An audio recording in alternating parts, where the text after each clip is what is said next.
Первая казахская опера «Кыз-Жибек». Любовь, верность, дружба, отвага. Ромео и Джульетта в казахской версии. История любви Толигена и Жибек. Оперу ставили около 1500 раз, и каждый она заканчивалась бурными овациями. Чтобы ее написать, композитору Брусиловскому потребовалось 40 дней и 50 народных кюев и песен. «Я черпаю вдохновение в народной музыке», — говорил он.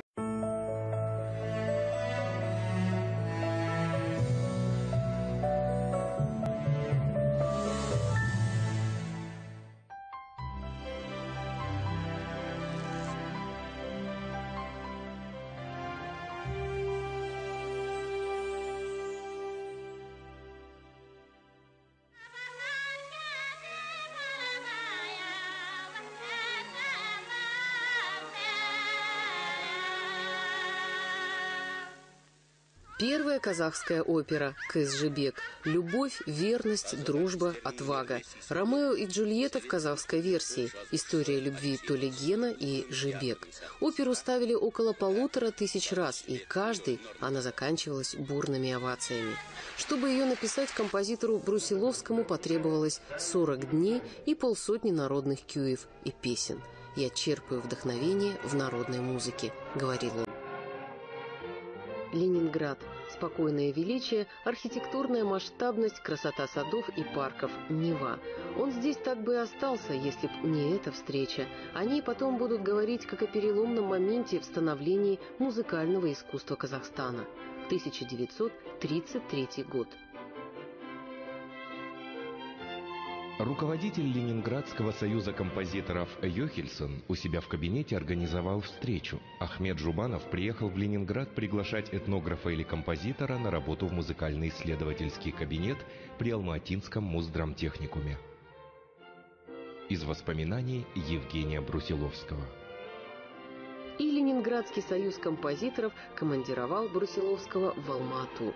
Сейчас или никогда, решает молодой Брусиловский и начинает паковать чемоданы. Целина трудна, но творчески интересна. По римскому праву я еще юноша, и мне надлежит путешествовать, видеть другие края, знакомиться с другими людьми и их обычаями. Из воспоминаний Евгения Брусиловского. В новую для себя атмосферу Брусиловский погружается быстро и результативно. Записывает песни и кюи, пристально изучает народное музыкальное творчество, дотошно разбирается в деталях. Он первое время работал в музыкально-драматическом техникуме. И организовали при этом техникуме кабинет по изучению народной музыки. Именно он одним из первых занимался записью народной музыки, песен и кюев.